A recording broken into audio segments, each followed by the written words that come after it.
Welcome to the Skip and Shannon Undisputed podcast. I'm Joy Taylor. You can catch us Monday through Friday at 9:30 a.m. Eastern, 6:30 Pacific on FS1. Here's what this podcast is all about. It's an unscripted, unfiltered, undisputed version of the day's show, and there is a lot to get into in today's podcast. LeBron will be headed to Boston for his 7th straight Eastern Conference Final. How many games will it go? Shannon says the Cavs in 5, and Skip thinks it'll be a sweep. Can Tom Brady catch Michael Jordan as the greatest team sport athlete of all time? Skip argues that Brady has been clutch more often than MJ. Could Colin Kaepernick be headed to Seattle? Shannon breaks down why this would be an ideal fit with the team and locker room for Colin. Tonight is the NBA Draft Lottery, and Fox Sports NBA analyst Chris Broussard tells us who he picks as the best #1 NBA draft pick ever. Plus, Rob Parker explains why Derek Jeter is the most clutch athlete of all time. Skip, you have a special announcement before we start? Just want to say congratulations, LeBron James, on making it to your 7th straight NBA Finals. Way to go, King. Well, Skip. Huh? What is wrong with you? They haven't even played the games yet. I thought it was over. No. Oh, you mean they have to? You mean Boston's actually going to play against them? I thought they just called it off. Are we going to let the eggs hatch, or are you just going to smash them to get the chicken? The eggs are already smashed. LeBron smashed them on like April 5th, the last time he went to Boston. Okay. Shannon, how are you? I'm good. Hey, I like the red. I like that. you. Nice accent, the hair. I really like that, Joy. That's a nice look today. Thank you, Shannon. That'll get you nowhere. Skip. You always think I'm trying to butter up Joy. Let's get it started. Last night's Game 7, the Celtics closed out the Wizards with a 115-105 win in Boston. Isaiah Thomas scored 29, and Kelly Olynyk had a playoff career-high 26 points off the bench. The Celtics move on to the Eastern Conference Finals tomorrow against the Cavs, who haven't played in 9 days. Cleveland won 3 out of 4 against Boston during the regular season. Here's Brad Stevens and Isaiah Thomas on facing the defending champs. They didn't give us a chance in this series. They didn't give us a chance when we was down 2-0 to the Chicago. They don't ever give us a chance, and we just keep going. We don't care about what others say. We got to get ready for the defending champs, and we know that. And the good thing about it, we got home court advantage. So we're going to be ready on Wednesday to try to take care of home court. And we know it's going to be tough, but, I mean, at this point, anything can happen, and we really believe it. We played them 4 times. I think they're better than any of the 4 times we played them, including the last one where they smashed us. So we're going to have to play really well. And so as we go into tomorrow, the most important thing the coaches can do, the assistant coaches that have already worked on the scouting stuff ahead of time, and myself, is make it as simple as possible in a short turnaround, which is easier said than done against these guys. But what a special opportunity to get a chance to compete against them. Shannon, who wins the Eastern Conference Finals, the Celtics or the Cavs? First of all, I want to say congratulations to the Boston Celtics. Off to the Boston Celtics. Yes, for dispatching the Washington Wizards. Yeah, the Wizards. Wow. Did you see Kelly Olynyk, Skip, last Yeah, night? I did. Keep going. 26 points? Yeah. I'm trying to figure out, how did the Wiz let a guy that drives a 23-window VW bus with flowers painted on the side and a ponytail hit them up for 26? I told you he was just like a hippie, right? That's what he is. Yeah, Skip. and you said he was a dirty player. I said he's a hippie. He's all peace and love. 2 things can be true. Yeah. Skip, I know what you're thinking. I know what you're going to say. I know where you're stuck, but keep going. Why am I stuck? I can't wait to hear this. I think it's going to be a great series. A great series, yes. The question is for me that I have, they've been off a very long time. LeBron just got back from the south of France. Hopefully he's not jet lagged. Yeah. With that being said, how engaged will the Cavs be for 48 minutes? If they're engaged 4 straight games for 48 minutes, Skip, this will be a sweep. But I'm going to give Boston a little credit. They wanted home court for this very reason. They wanted the king to have to come to their building. Well, He's coming. Yeah. Be careful what you wish for. So what do you think? Cavs can, what Cavs? 4-1. 4-1? 4-1. That's all you got? 4-1. I thought you'd at least give Boston 2 games just so you could say, see, there is competition in the East. Right? There 4-1? There is competition in the East. There's none. But when King Kong, all the animals, he's ripping snakes apart and tearing pterodactyls half in 2. LeBron James is King Kong. and the Cavs ain't got nothing on him. So how can the little lowly Boston Celtics win one game against King Kong and the Cavaliers? They're the number one seed. Huh? They're the number one seed. So? They won 53 games. Doesn't that mean something? Did you happen to catch the first two games of the first round of these playoffs in Boston when the Chicago Bulls were there? Did you happen to remember what might have happened in those two games? Do you remember that Rondo's team won the first game by 4 and the second game by 14 to go up 2-0 going home to Chicago? When it was shockingly announced that late in that game, too, Rondo had somehow fractured his thumb and was lost for the rest of the playoffs. If that injury had not occurred, this would be tomorrow night starting out Cleveland at Chicago, game 1, and it would be a whole different story because I'd be making a strong case that D. Wade's new team could beat LeBron James. You believe that the Bulls would have beaten the Wizards?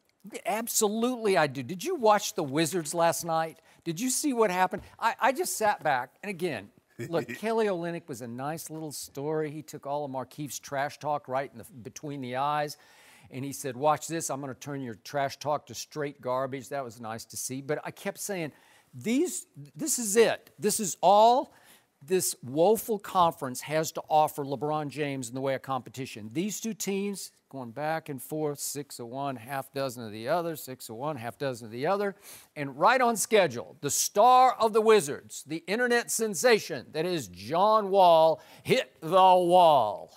He's not that guy. When it comes, he's another one of those Eastern Conference guys. He's another George Paul. When George. I'm sorry, it's Paul George. I keep getting that back. No, you don't. But he's another George Paul because when the chips are on the table and it's Game 7 and it's nearing the fourth quarter, he starts to miss shots and he starts to shrink. And he missed his last 11 shots. Yes, he did. And he missed all 4 of his shots in the fourth quarter. When they had a chance, they were hanging right in there for a while until their quote-unquote superstar, who doesn't deserve to be called super or star, just disappeared. He went James Harden. He went that away. And all of a sudden, that was it. Look. And by the way, I got to give John Wall credit. He did hit one big pull-up 3 to win Game 6, but that was at home in Washington, and I immediately tweeted, I didn't think he had that in him. So I give him that. But all of a sudden, this was Game 7 in Boston, and the stage was a little too big for him. But, Skip, you're watching this game. The Wizards are up 5 points.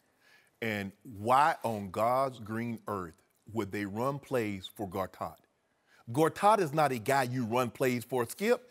If you want buckets, Gortat, get on the offensive end, get some putbacks. If you dive to the basket, if Beal and Wall breaks down the defense, go into the hole, you dive to the rim, we dump it off to you. Skip, they ran plays. And someone today tonight, it's like, if you're the 5th receiver and they diagram a play for you, we should lose. Because if you're going to bypass me, Ed, and Rod to go to the 5th receiver that's only playing on 3rd downs, you should lose.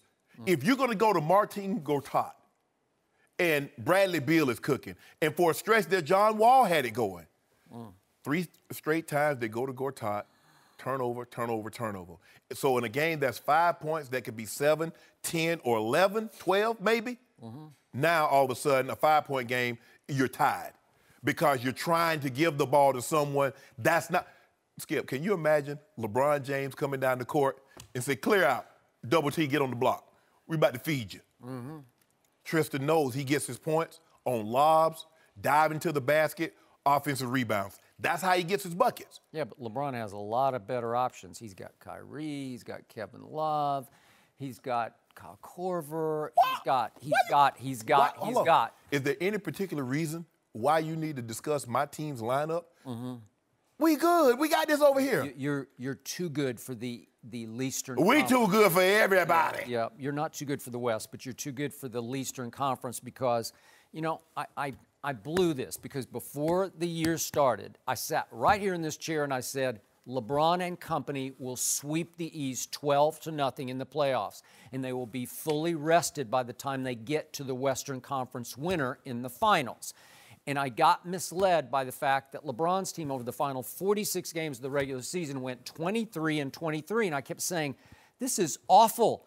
They play no defense. They don't even seem to try to play any defense, and they fell all the way to, what was it, 22nd overall in defensive efficiency? Yes, they did. Okay, so I thought, gee, going into this playoffs, and we said, well, how many games can each team win? And I thought, well, I got to give them some credit just because I got to take away some credit from LeBron's team because they look like they're dead in the water right now. It looks like LeBron's getting old and tired and worn out. Well, that's what it looked like.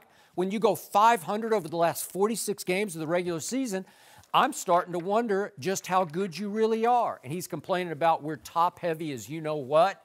We don't have enough help. We don't have this. We don't have that, right? If LeBron James is Einstein, do you think the teachers in physics class gave Einstein extra credit? I have LeBron no don't idea. need no extra credit.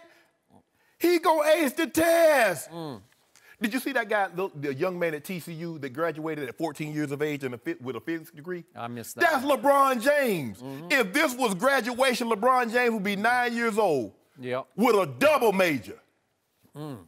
Well, especially if Einstein were going to TCU, that would be the sort of competition that LeBron has now in the Eastern Conference. No, Einstein would probably listen. I think Einstein was homeschooled. I mean, because he knew more than the teachers. But this would be like him getting a degree in biomolecular physics or quantum physics at MIT, you know. All you need to know about what is about to transpire What's in about to Boston happen? is that on April 5th, LeBron sent a message to the Eastern Conference because they were struggling. They had just barely overcome Orlando at home, a game they trailed at halftime, and it took LeBron playing like almost 40 minutes in that game to overcome the Magic. You got a triple-double. Magic. So now all of a sudden they have to play back-to-back on the road. And what were they, Shannon? Over the year, back-to-back on the road. Going into that night, they were 0-for. No, they were 1-9 going into that night. 1-9 and road back-to-back. Okay, Cavaliers at Boston. Yes, okay? yes, So, you're so correct. now they go into Boston, and it is announced shortly before tip-off that Tristan Thompson cannot play. What? And I'm thinking, boy, Boston's got some big advantage here now, right? And they had no advantage because LeBron said, watch this. Boston led by 1 point after one quarter. Then, Shannon, what happened in the second quarter? Devastation happened. What happened? It was 38-22 Cavaliers in the second quarter in Boston against Isaiah Thomas's team. And LeBron had 15 of those points on 7 of 9 shots just in the second quarter. And for the game, he went 38, 10, and 6. I don't know, he had a bad night distributing the basketball, but I guess he decided, I got this. I'll just score most of the points, so I'll go 38. And he is just dunking on him. He is just freight training through. Dunk contest, dunk? It was dunk contest. He won about 4 dunk contests in one game. He won't participate in the real dunk contest. We know he's a little afraid of it, but it's okay. That's over because he's 38 years of age now, so it doesn't matter. I can't hold him to accountable. He won the Mike McDonald's dunk contest in high school. Did he really? I did not remember that. Nobody was watching at that point. Nobody really cared. Skip, why are you? So here's the point.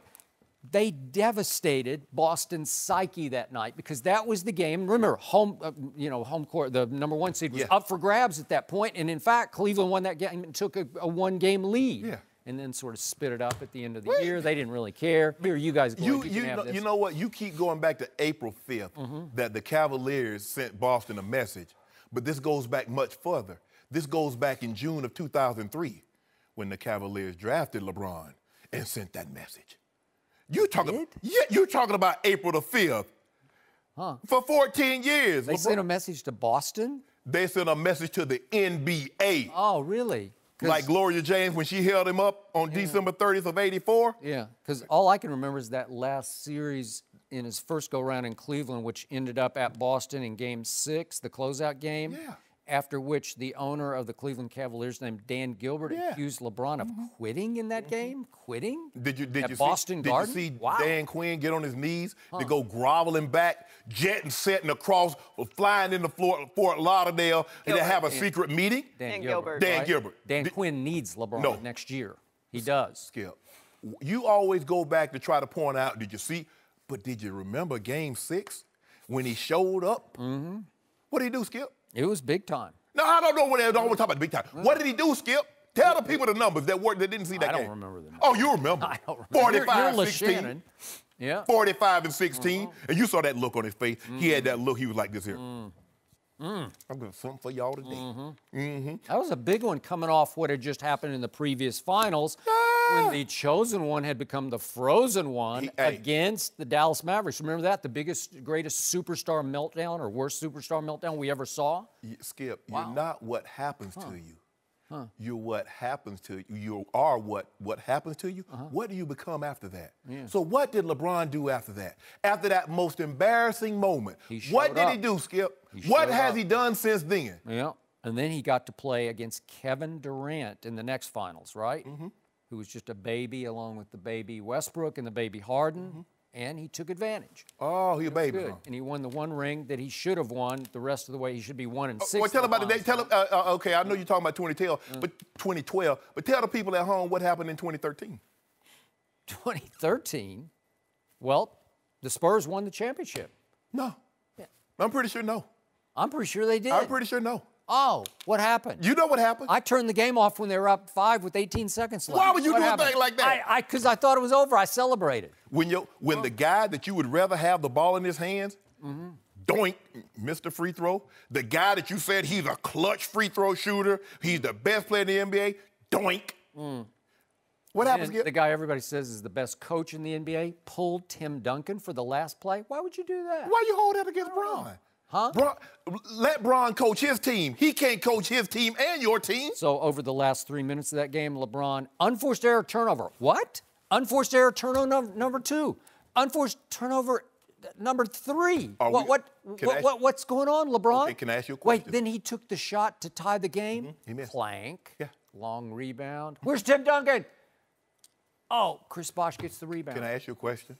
Are we just going to bypass and forget the 16 points that he scored and the other that he assisted on? They scored 30 points in the fourth quarter. Yeah. They were down 10 entering the fourth. Yeah. So are we just going to gloss over that? I'm going to gloss over it because it's typical, fitting, classic LeBron when there's no real pressure, when it looks like they're done.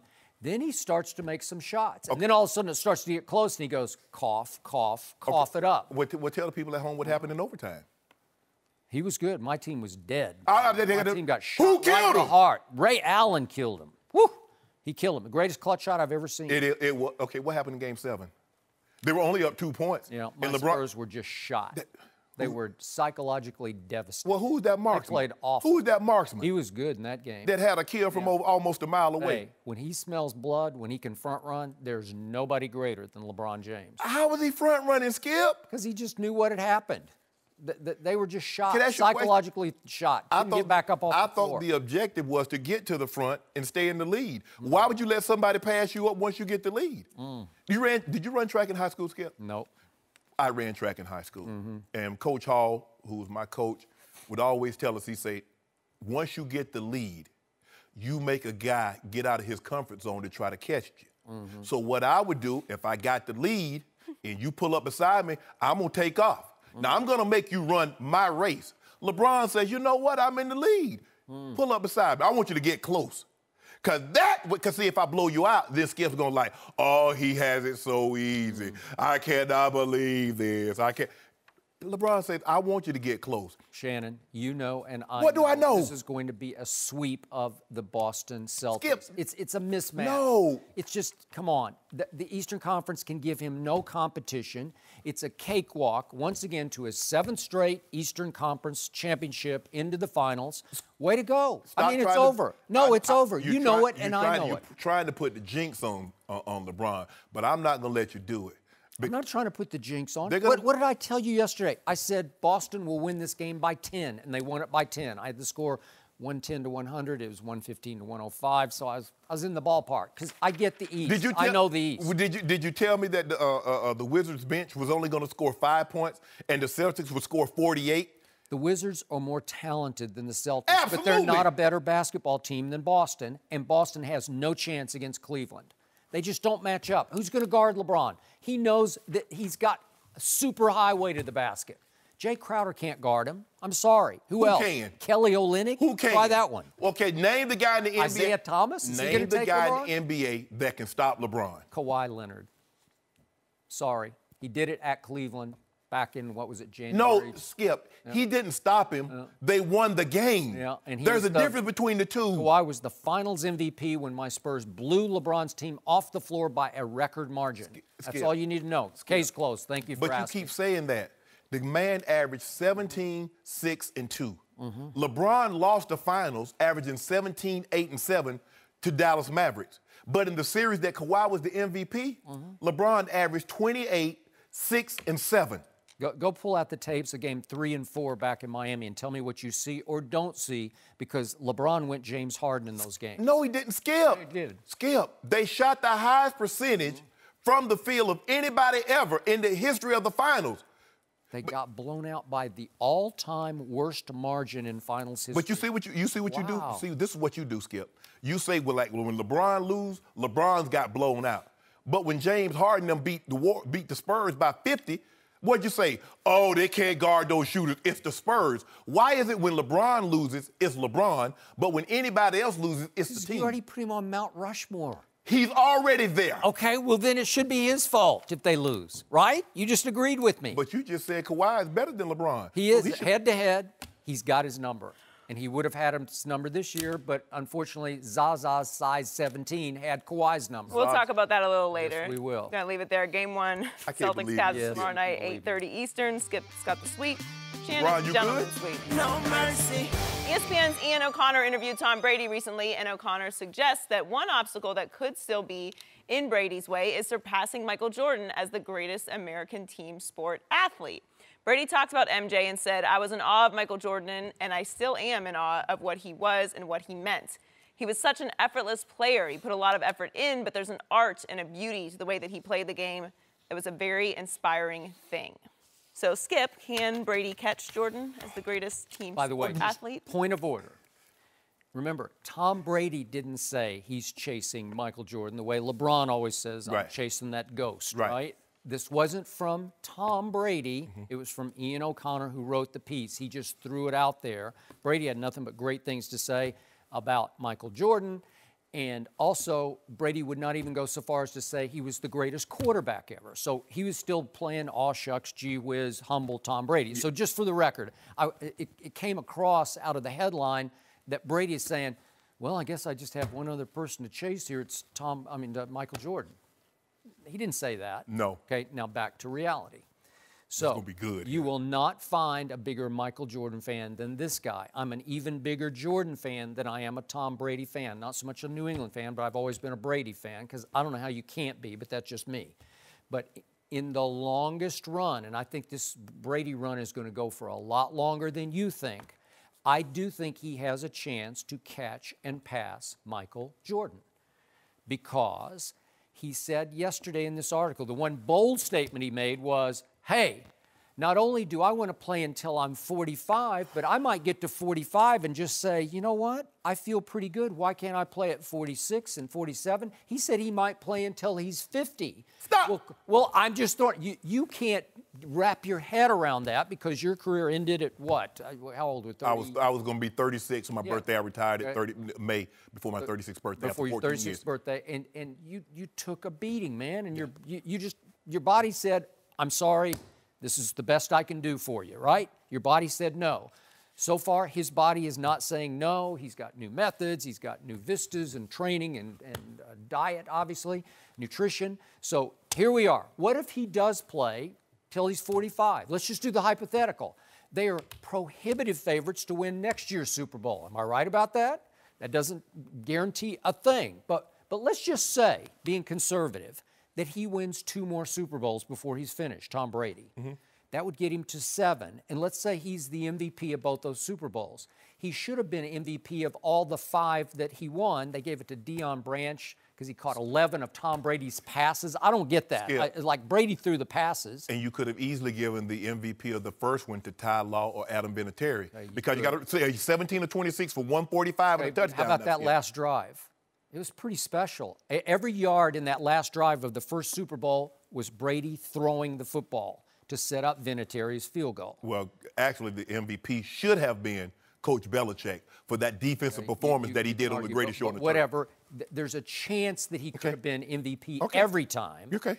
And let's say he gets to 7, and that would make him 7-2, and we know what happened in the first Eli Super Bowl. Again, Brady was magnificent late in that game with an 80-yard drive, 12 plays, most of it Brady throwing the football. Last pass was to Randy Moss for the touchdown that put them ahead 14-10, and it looked like he was poised to become the MVP of that game. And you know what happened? I hate to bring it up, but the luckiest play in the history of the Super Bowl, according to Eli Manning, to us on Undisputed, happened.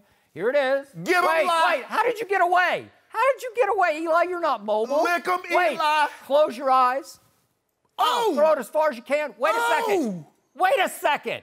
He caught it? Rodney Harrison caught it. No, wait a Caught second. it again. Oh, it's stuck in Tyree's face mask. How did that happen?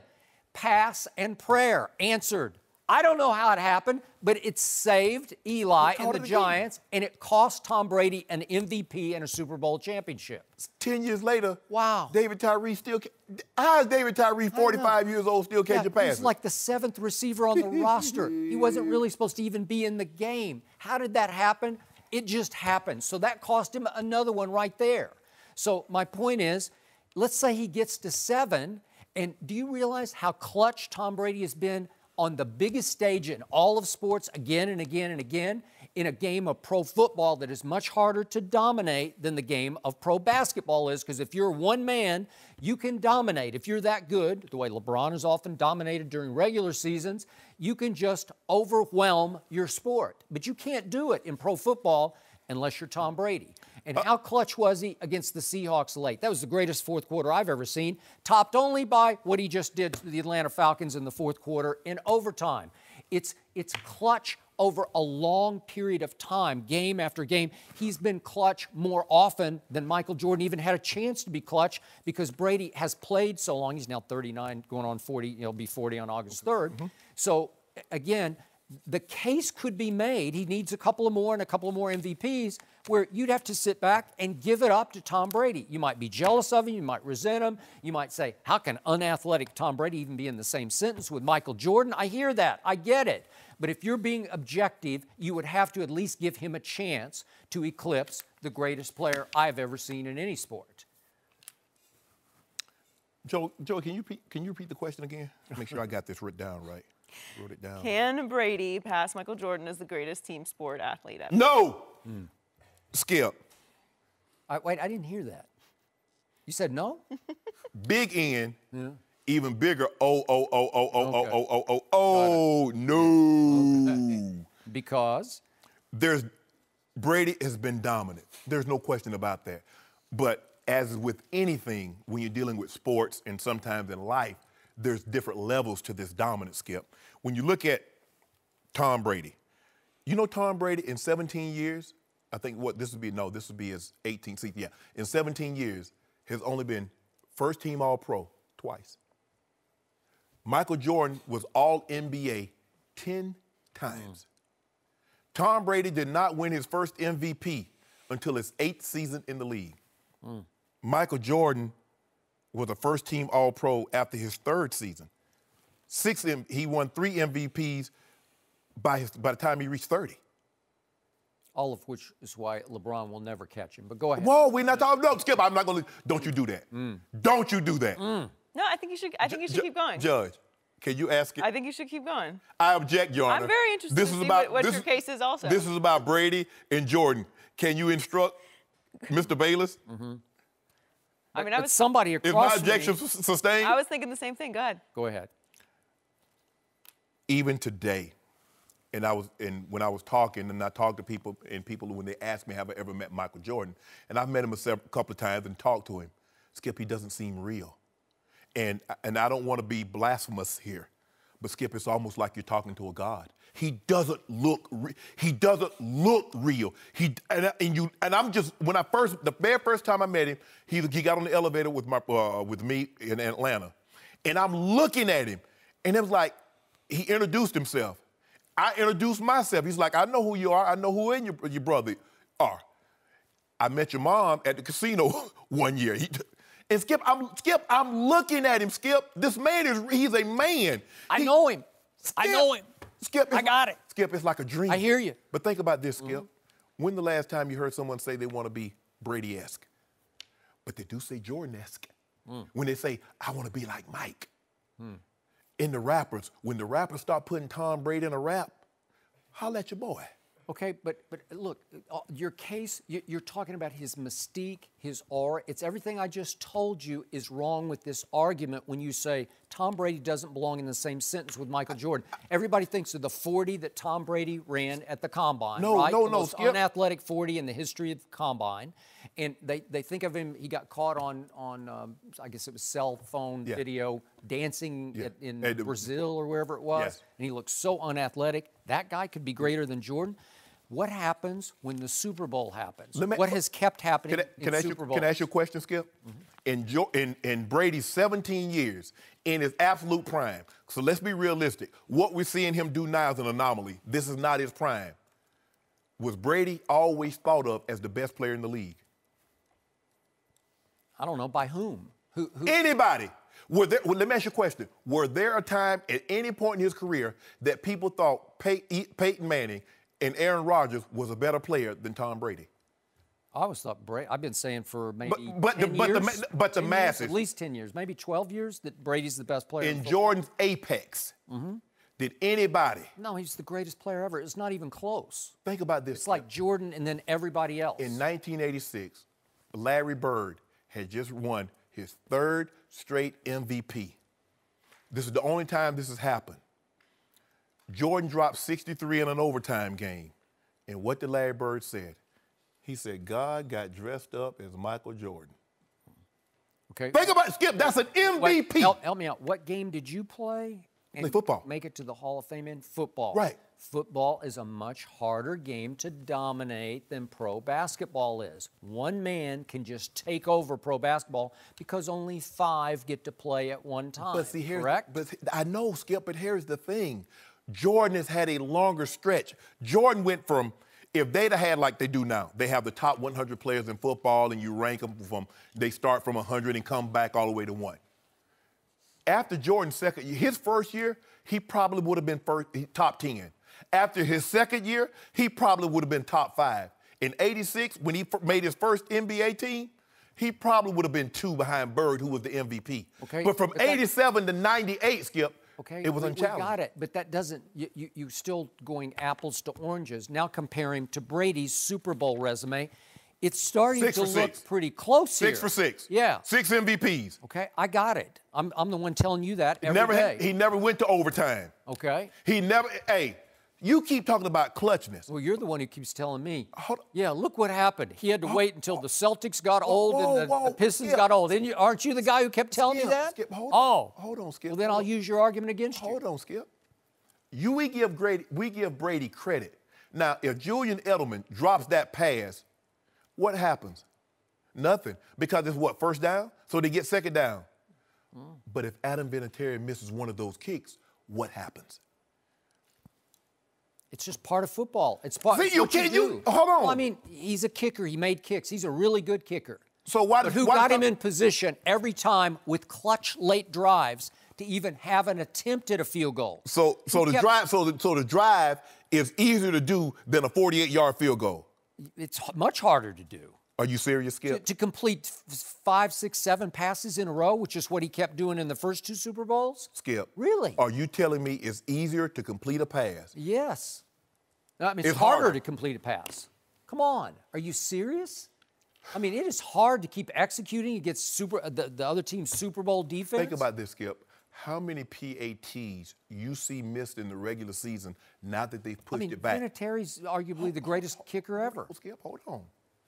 Think about how many PATs you see missed now in the regular season. You're avoiding the issue that nobody in any sport has been clutch more times on the biggest stage in his sport than this guy has. Jordan! Well, you keep telling me, well, wait a second, he needed Paxson and Kerr to make the last shots, right? Hold on. Tom Brady kept making the last shot. Hold on now. You can't go both sides of the argument.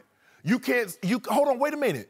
He's throwing the ball. So what part does Vinatieri play in this? What part does the guy? See, when Michael Jordan shoots the shot, that's Michael Jordan, ball in basket. Tom Brady is reliant. But Adam Vinatieri is very reliable from 48 or 49 yards. And he's inside 50, he's probably going to make that. He makes them all regular season. He's clutch. What about Scott? He did his job. So what about Scott Norwood? He's terrible. Scott Norwood was not terrible when he missed that kick, Skip. Well, do you think he's Adam Vinatieri? He was not. He was never that guy. Did we think Adam Vinatieri was Adam Vinatieri before he made that kick? Yes. How about the tuck rule game? Do you remember the kicks he made in the snow? My God. Skip. Heck, I remember the kicks he made for Parcells and the Giants.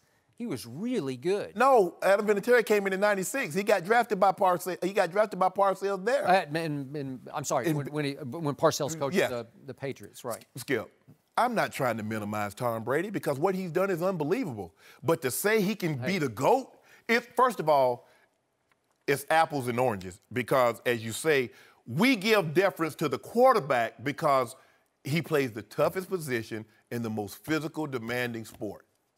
But Skip, when you look at that man there. So you're just looking at the guy and you're saying, that guy could be the greatest ever? Oh, look. That guy, that unathletic, sort of geeky-looking guy, the guy that does the mattress I've been in a lot of locker rooms in my career. I played in a lot of Pro Bowls. Most of the quarterbacks look like that guy. They're not like Cam Newton. Trust me. You know that, I know that. You've been covered it. Go back to Staubach and Dandy Don and Danny White and come up with... Staubach didn't look like that. I mean... He's a stud now. I mean, he had... Roger back then, Staubach? he didn't have a good... Tom was a little pudgy. He was a little soft. But if you look at him now, Skip, he doesn't have... What he needs to be great at his job doesn't require definition. Nope. It doesn't require him to look like Adonis. Nope. Because he's throwing a football, and so all he needs to be able to do is a fluid range of motion. Mm-hmm. But Michael Jordan, it's hard for anybody. First of all, it's hard to say because it's basketball to football and then so many other sports. And I just tried to keep it just Brady and looking at it. Okay, Brady and Jordan. Look at Jordan's resume. There have been times, Skip, as recently as before he won the Super Bowl, that people said Aaron Rodgers was a better player. Okay, but what did you declare even before this past Super Bowl? You said Tom Brady's the greatest quarterback ever? Yes. Okay, that qualifies. So now let's look at the broad resume, and if he gets to 7 Super Bowls. No. But let me ask you, I'm saying ever, his resume. When was Michael Jordan not the best two-guard in the NBA? He was from the start. He was... Was Tom Brady the best? Even when they won the first Super Bowl, was Tom Brady the best player in the NFL? Not then. But maybe 5, I'd have to go back. When I started saying it, let's see, I started on TV in 2004. I was probably saying it like 2005-ish. What are we to, maybe the last 10, 12 years? Well, I've said Tom Brady's the best player in pro football. No, a lot of people disagree. You didn't say it because you don't like Tom Brady. Why would I dislike the guy? The guy dressed Tom Ford, got a model wife. He doesn't look like a god to you. Just so you know, Shannon, they do talk about Tom Brady in rap music. Rick Ross has rapped about Tom Brady. Our guy Lil Wayne has talked about Tom Brady. Georgia-Florida line does not count. No mercy. NFL Network is reporting Seahawks general manager John Schneider reached out to Colin Kaepernick's agents last Friday. Pete Carroll also said yesterday that Kaepernick is an option as a possible backup to Russell Wilson. Shannon, would Kaepernick be a good fit in Seattle? I think it would be a great fit because it's a similar system that Seattle runs that Kaepernick came from. And if you look at who's been some of Russell's backups while he's been in Seattle, Tavares Jackson and Trevor Boykin. Now, Trevor Boykin's situation, Trevon Boykin, excuse me, has gone kind of sideways. Sideways. We don't need to rehash his story. So I don't know what's going to happen with that situation, but I think this would be a great fit. Skip, also, when you sign Colin Kaepernick, and Tony Dungy, I don't know if anybody's read the story, but Tony Dungy said that teams are looking at Colin Kaepernick like they look at Joe Mixon and like they looked at Michael Vick. And I don't disagree with that because we know what Michael Vick did. We know what Joe Mixon did. And to categorize Colin Kaepernick, a guy that didn't hurt anyone or anything, a guy that protested in the very country that was founded on protest, is looked at in some circles in the same light as a Michael Vick and a Joe Mixon. But in order for you to sign this young man, the general manager and the head coach must be on firm ground. Mm-hmm. Because you know what's going to happen, Skip. You're going to get a couple of fans that protest. You're going to get a couple of radio stations or maybe TV stations that want to boycott. And when his introductory press conference, they're going to have to one sit on one side and the other sit on the other, and you're going to have to answer questions. Why? Do you realize what he did? And so you guys are joined at the hip. Mm-hmm. Like when Joe Mixon did his first press conference, Marvin Lewis was sitting right on his side. And that's what you have to be willing to do. I believe this organization, and because that locker room, the leaders that they have, the Shermans, the Bobby Wagners, the Michael Bennett, they're very outspoken. And if you remember when Colin Kaepernick, had his protest, they protested similarly, but just chose a different gesture. Yep. Michael Bennett said he had the utmost and profound respect for Colin Kaepernick and the stance that he was taking. So I think it would be very, very good. Russell Wilson is the clear number one. I don't think he's ever missed a start since he was inserted as the starter, but I think this is a great opportunity for Colin Kaepernick to go in there, stay in a system that's familiar. But also, Skip, if he doesn't sign with Seattle, he's going to have to change the narrative because people have the perception that this is the only way Colin Kaepernick can play. And when he gets to a team, he's going to say, okay, this is a perception. But perception is not reality. I can show you that I can still make throws from the pocket. Mm-hmm. Don't handicap him and say just stand there, because what made him dynamic was his legs. So don't take that away from him, but says, okay, go through your progression, and if you take off running, when we get to the sideline, if we have to punt the ball, we score. Okay, what made you come off that progression? Explain that. And I believe Colin Kaepernick could do that. Talked to him yesterday. He's been training. He said, Shannon, this is the first time in 2 years I'm not rehabbing, I'm training. Yep. Rehabbing and training is something different, but I think this would be a great fit. Did he know about Seattle yet? I don't think he didn't bring that up. Okay. He did not bring it up. I'm with you and then some. I think this would be the perfect fit. It's sad that the opening occurred because of Trevon Boykin's legal issues, which could be significant. And yet, I was a big Trevon Boykin fan when he was at TCU because I thought he had a real shot at before the bowl game, clearly. Before his last bowl game, that's when he first got in issues down in San Antonio. Yes. So, all of a sudden, a slot opened up in the perfect place for Colin Kaepernick. Yes. Because what locker room has been more outspoken in favor of him more than this one has? Exactly. The leaders in this locker room, Michael Bennett, guy who's been on Undisputed a couple times, Richard Sherman, have been very vocal about how he has been. Go ahead. We'd be remiss if we didn't mention Doug Baldwin. Doug Baldwin. We had him on once, didn't we? Yes, we did. Via remote. We didn't have him in studio. Yeah. But all three of them have been very outspoken about how, in their eyes, Colin Kaepernick has been blackballed by the NFL. So what better landing spot for Colin Kaepernick than here, where would this locker room welcome him with more open arms than maybe any locker room? Probably right? Not. This would be an ideal. This would be ideal. Obviously, he's a style fit behind Russell Wilson, correct. Quarterback style. And the city of Seattle, I always hesitate to stereotype what a city is, but it's a little more open-minded, a little more to the left, you'd have to say. So it might be a little more open and supportive of Colin. I agree. Although I keep cautioning you about that red state, blue state thing, because sometimes the blue states can act more like red states than you know. Yes. But anyway, in this case, it does seem like Seattle, which has a, it's fervent football following there.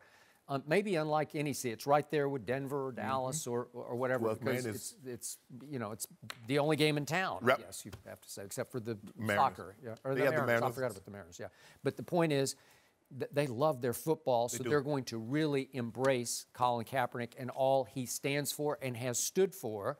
So this is beautiful. I hope it works out for him, because this wouldn't this make you feel a lot better about how it all played out? It would make me feel. I would be very happy for Colin. And you look at Seattle, it seems to be they're very open-minded. They passed the marijuana legislation. I don't know if it's red or blue. I know it's green and it rains a lot. It's real green. So I really do, Skip, and I hope this works out for him. I don't think he could go to a better situation. Not in terms of just style and fit, but as far as locker room embracing the man.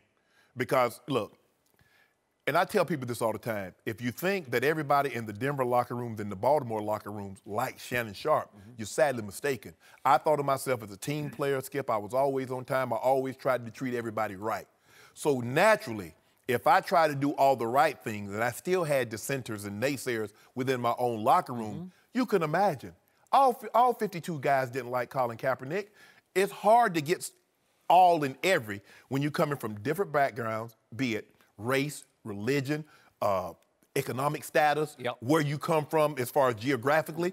So I'm not surprised with Colin Kaepernick, he wasn't liked in the locker room. There are a lot of guys. You think everybody in the locker room like John Elway or everybody in the locker room likes Tom Brady? We're going to be professional. We're going to be courteous, but we might not like some of the things that a person does or what he says. But I hope this situation work out for Cap. I know he would take full advantage of this opportunity if it's presented to him. But at the end of the day, it's sad that we view this guy that didn't harm anyone in the same light that we view some people that's committed some of the most egregious acts against some of the most vulnerable. It's just because of the controversy. Nobody's going to put him in the same sentence with the, what they actually did. Not you and I, prudent, rational people, but Skip, you know how people view that flag. You know how people view our military. It was almost like he was like, guys died for that flag. Guys died. No, I got it. But we're talking about, Tony Dungy was talking about a potential PR problem for the team that signs him. And Colin will be a PR problem, but maybe not so much in Seattle. The first day, I believe, will always the toughest because when the news hit, but you're going to have to bring him out and have a press conference. And so John Schneider, general manager, Pete Carroll, the head coach, they're going to have to sit one on one side, one on the other, and they're going to say, okay, why did you sign this guy? What was the rationale? What was the decision? How did you come to this conclusion? Was Paul Allen okay with this? How do you think the city's going to embrace it? Okay, Colin, now he has to go into this. And you got to stay in lockstep with him, Skip, because they're going to be people that's not pleased, even though they love the Seattle Seahawks. They love what they've been able to do.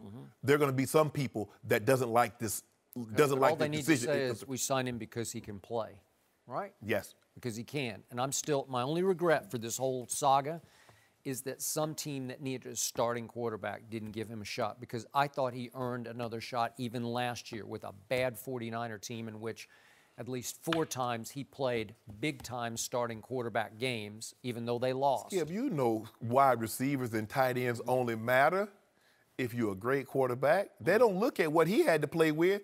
They look at it, he was just terrible. But if you go back and look at the tape, and I've talked to head coaches that's coaching currently, former head coaches, general managers that's in the league now, and former, they said as he progressed, he looked better.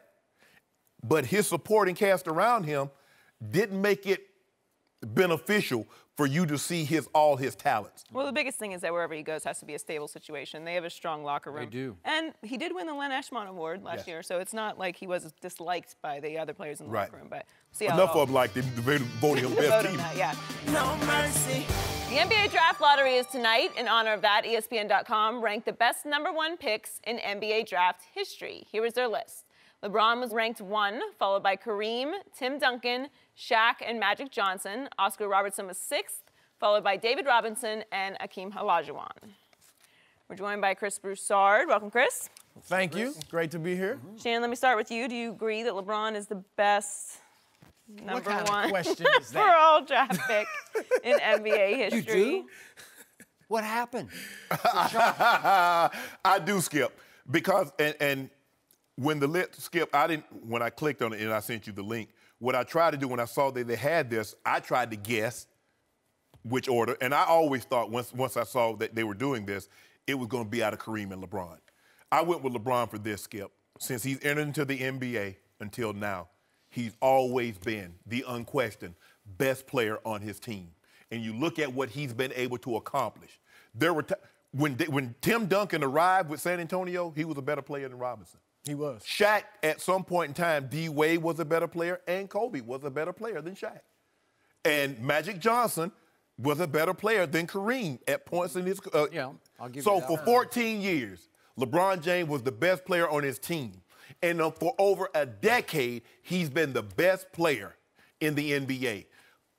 You package that with nobody coming into the NBA has been more hyped and overachieved than LeBron James. And so for those... Overachieved? He's overachieved. Skip, nobody thought he... I mean, that would be like... Put it like this here. I don't know if overachieved. Put it like this here. That would be like Ken Griffey winning 4 World Series with 3 MVPs because the kid on the cover of Sports Illustrated, that's what he would have had to do. Wait, is LeBron 7-0 in finals?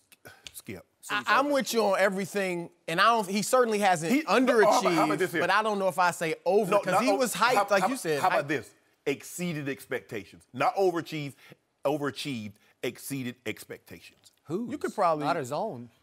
He's got chosen one. Skip, why you mad at me? Well, you want a tattoo? Huh? If you want a tattoo? I don't want a tattoo. I'm sorry. I agree with you. He should be number 1. It's between him and Kareem.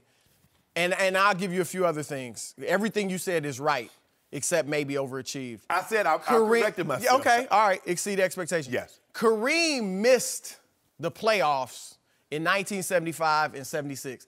Smack dab in the middle of his prime. Yes. He missed the playoffs. You can't fathom LeBron James missing the playoffs in the middle of his prime, right, or anywhere in his prime. Right. LeBron, if I have Kareem, those are examples of, I have Kareem, I need a great point guard or a wing player to get Kareem off and be dominant.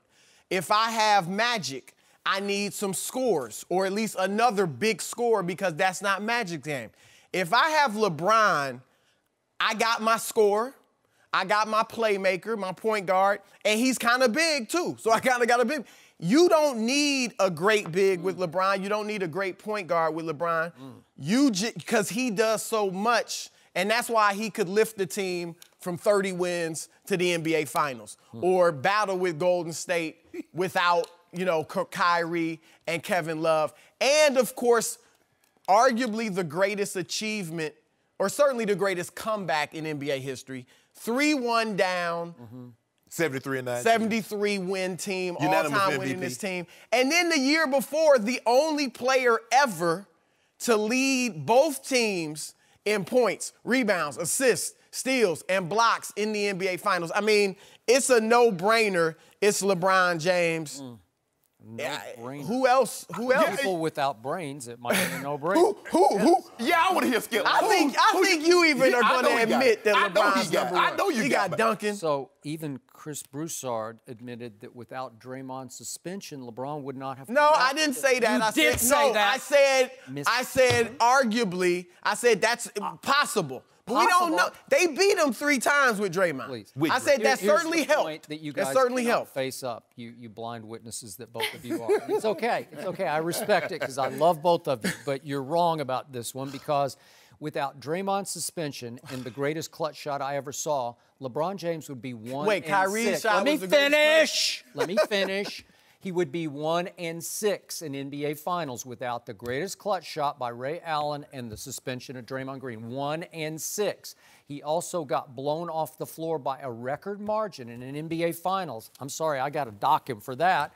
And the chosen one did become the frozen one against the Dallas Mavericks. And even you admitted that was pretty shameful on his part, because that was the worst superstar collapse I've ever witnessed. But that's just me. So, look, I'm going to disqualify myself. That I'm a longtime Spurs fan. I go all the way back to the mid-'70s with George Gervin. But I think Tim Duncan needs some love and respect here, and I'm going to stand up for him because I believe this with all my heart and soul, that the guy who deserves to be number 1 on this list is the guy who is criminally underrated because he was the most boring superstar in the history of sports. Not just the NBA, it's Tim Duncan. He was boring. He was no Duncan. So he doesn't qualify for SportsCenter highlights. But after they drafted him, you're right, he stepped on the floor and he was immediately better coming out of Wake Forest than David Robinson was. So they'd gone 20-62 the year before, mostly because David Robinson had been hurt. But boom, they take off. And a dynasty happened over the next 19 years. They made the playoffs every time. And what I loved about Tim Duncan was he stayed home the whole time. He didn't take his talents to South Beach and then back to Akron and blah, blah, blah. He stayed where he started and finished, and he was the leader of that franchise and of the big 3. He was by far the biggest of the big 3. He was the superstar of that group, beyond Ginobili, beyond Tony Parker. And if you boil this down back to the greatest clutch shot that was ever made by Ray Allen, if you take that away, Tim Duncan would have been 6-0 in the NBA Finals. That is Jordan-esque. I got it to 6-0, and he was 5-1. And by the way, when that greatest clutch shot took place, Tim Duncan was where? He was on the bench because his genius coach had yanked him for a play because he wanted to defend the perimeter with more perimeter defenders. Remember this? Yeah. So long rebound. I don't know what would happen. Maybe Tim Duncan would have changed things in that game. And by the way, Tim Duncan did not miss the free throws when they're up 5 with 18 seconds left, Skip, right? I went with LeBron and over Kareem for one simple reason. Kareem played with 5 or 6 top 50 NBA players. Okay, but it's when you got Magic and Kareem, so they kind of cancel each other. Three. Who? Worthy, Magic, and Oscar Robertson doesn't count? No, Oscar. What about James Worthy? That's what I said. Worthy, Magic, and Oscar. He played with those 3. Bob top McAdoo was on that team. Yeah, by that point. Jamal McAdoo Wilkes. he's not top 50. He's not 50. So I went with LeBron.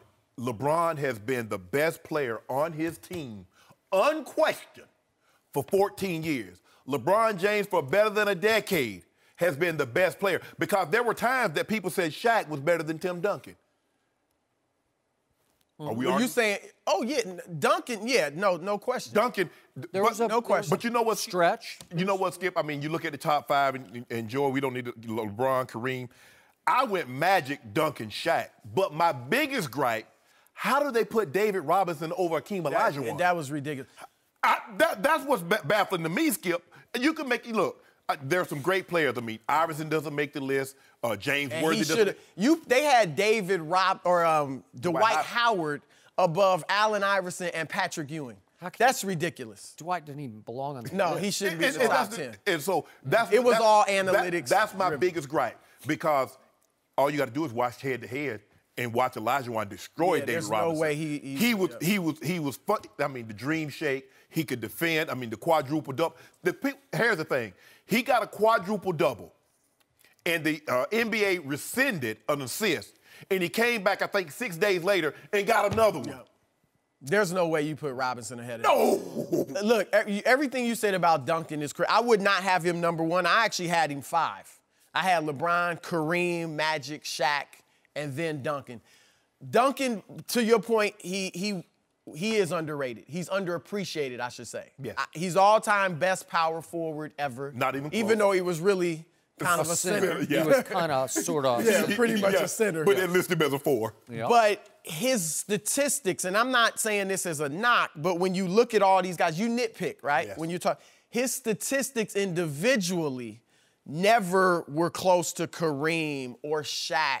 You know, Magic was always leading the league in assists and still giving you 19, 20 points. You have to look at the longevity and the length of consistency that Duncan had, though, because you're right. You don't even think about Duncan sometimes because he never really had that flair that some of these other guys had. Well, Lottie will be at 8 p.m. Eastern tonight. LeBron's got yes, flair. we know LeBron has flair. You Best wanted odds to say number 1 pick are the LeBron's Celtics, one. Suns, I got and him the Lakers. 5. I wrote it down. No mercy. ESPN's Ian O'Connor interviewed Tom Brady recently, and O'Connor suggested the one obstacle that could still be in Brady's way is surpassing Michael Jordan as the greatest American team sport athlete. Another sports legend, Derek Jeter, had his number retired by the Yankees on Sunday.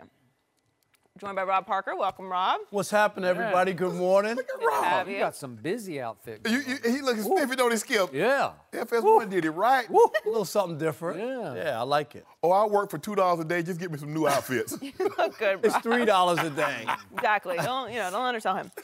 Who's the most clutch out of MJ, Brady, and Jeter? This is very interesting. This is a good question. It really is, and it's always hard. I'm going to eliminate Tom Brady immediately for this.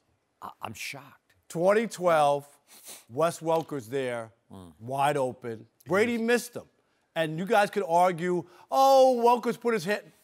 All he has to do is drop that ball in, and you know what, Skip? They win that Super Bowl against the Giants. He missed them. So, and Adam Vinatieri had what? 40 field goals or something to help the Patriots during that time. So I'm going to take Brady out. I've always had a hard time ever going against Michael Jordan. I covered the NBA, I've told you, since 1987. I was there in Cleveland with the Craig Elo shot. I was there. I sat courtside, and the eye test, this guy was as good as anybody I've ever seen. Clutch, always in the right position, always doing the right things, always helping out. But I'm going to pick Derek Jeter.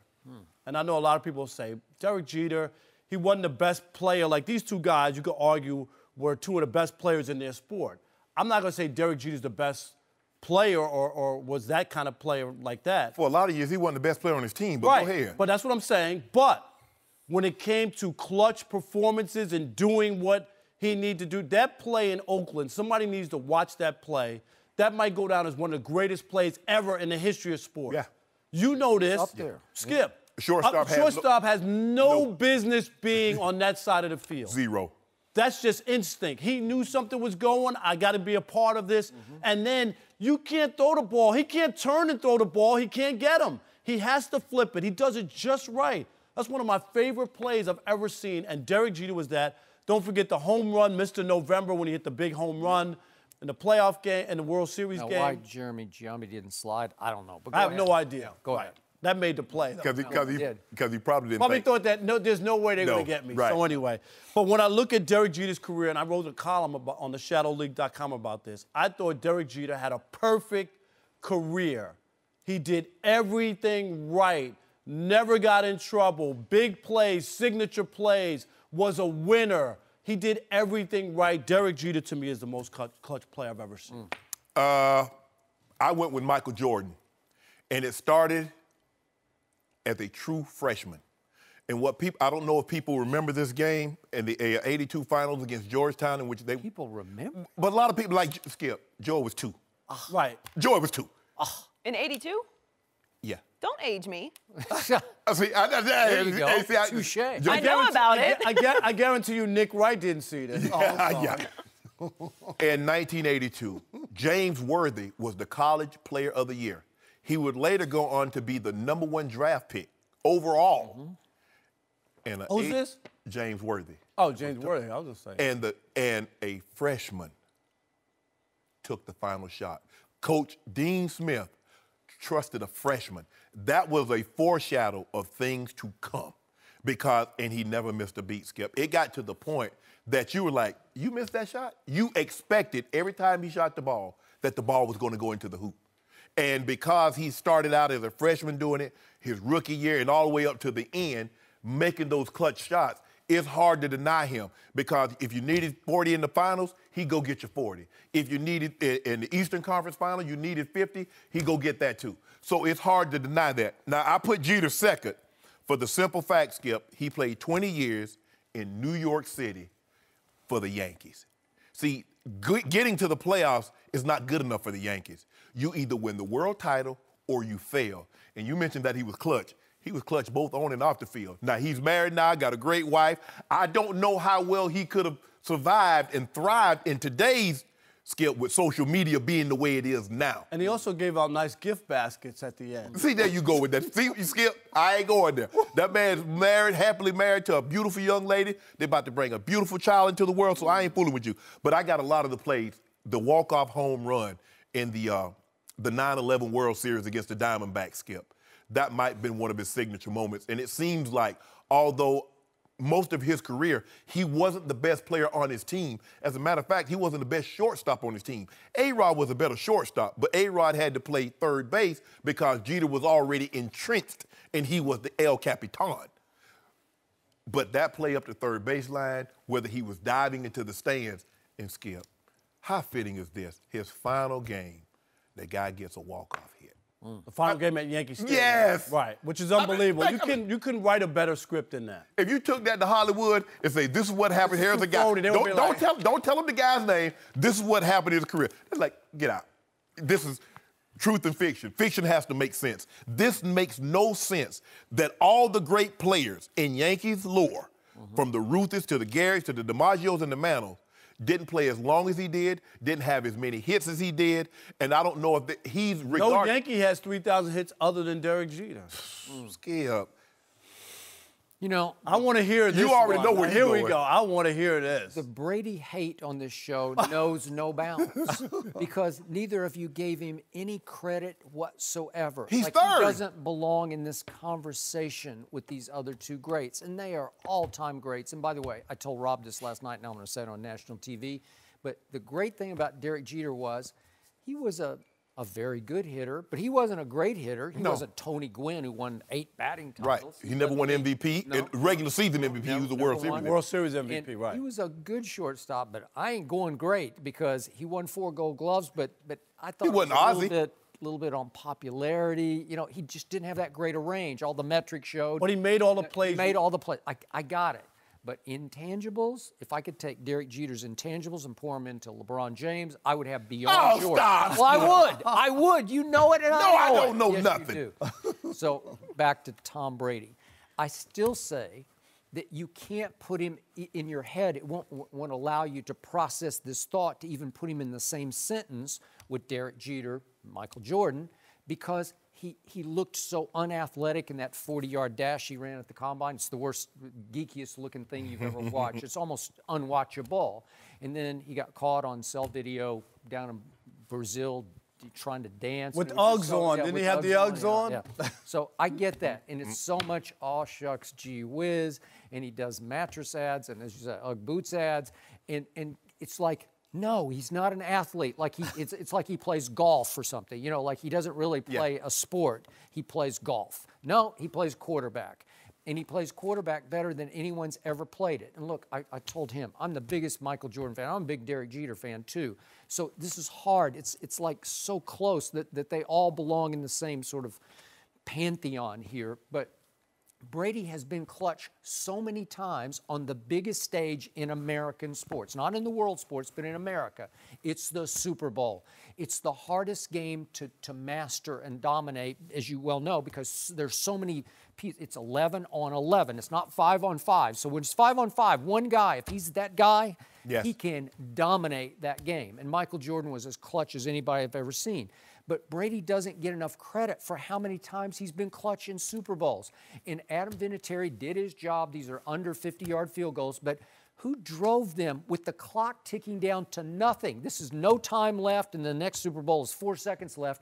Brady takes them on a drive where he is clutch, clutch, clutch, clutch, clutch. Pass, pass, pass, pass, pass. It's hard not to mess it up. Okay, but can you explain the Okay, Welker I got one, it. Skip? But- And we but- talked okay, about that on I the old do, show. and I got it right here. Look, what did I do? I circled it right in the Okay, middle, right? all right. All I these wanna clutch- make sure, okay. 5 times Did in Tyler Super Corn Bowls. print that out? No. Yeah, he did. He did. Oh, I thought you were talking about the other thing. No. Okay, so 5 times in Super Bowls, Tom Brady has been all-time clutch, but in this Super Bowl, the second one against Eli, remember, the first one against Eli, he drives him down the field 80 yards in 12 plays. He was masterful, and he hits Randy Moss with the touchdown pass with 2:42 left that looked like it was going to win him another MVP and another Super Bowl. And then Eli pulls off the luckiest pass in the history of the Super Bowl, which he admitted to us on Undisputed at this past Super Bowl was luck. David Tyree. Skip, I want to ask you one question. Yes.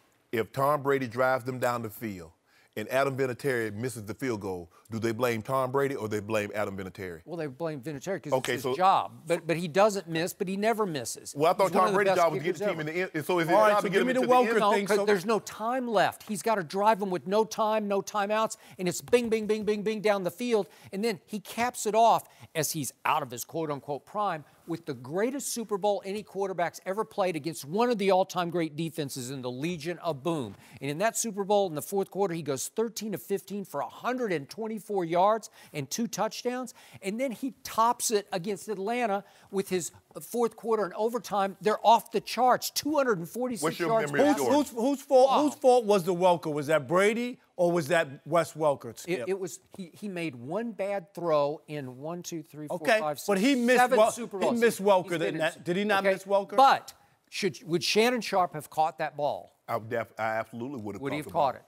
Absolutely. Yeah, I would have caught it. It was catchable. But It that was tough. Tom Brady. I'm not supposed to have to make an outstanding Yes, play. that So don't- he made one bad throw. Michael Jordan missed last-second shots. I'm not saying that, Skip, but I'm saying he Yeah, missed you Welker remember in that that? play. Okay, In Utah? I was there, but I was also there for Game 5 back at the United Center when he missed the last-second shot, and I'm not going to bring it up because it's okay. He's human. Is he? Yeah. All right, so you're going with, all three of us were different. Yeah. Yeah. I think Brady's been clutch more times than these other guys had even chances I to can't be believe we're clutch. just missing Brady off of one pass. I'm just saying between that and Adam Vinatieri. I mean, and when you watch Tom Because Brady's it's the low, right? when you watch his highlight reel, Adam Vinatieri has 40 minutes. No mercy. This is the Skip and Shannon Undisputed podcast, where we're delivering you an unscripted, unfiltered, undisputed version of the biggest topics of the day's show. Be sure to subscribe to the podcast on Apple Podcasts, SoundCloud, and YouTube. Like us on Facebook at Undisputed on FS1, follow on Twitter at Undisputed, and catch us at 9:30 a.m. Eastern, 6:30 Pacific, Monday through Friday on FS1. You can find us on channel 219 on DirecTV, 150 on Dish. Thanks for listening, everyone. I'm your host, Joy Taylor. That's where we leave all the debates for today. Tomorrow, LeVar Ball will be back in studio, which is always a lot of fun and very interesting. We'll talk to you then. Fox Sports, one of one.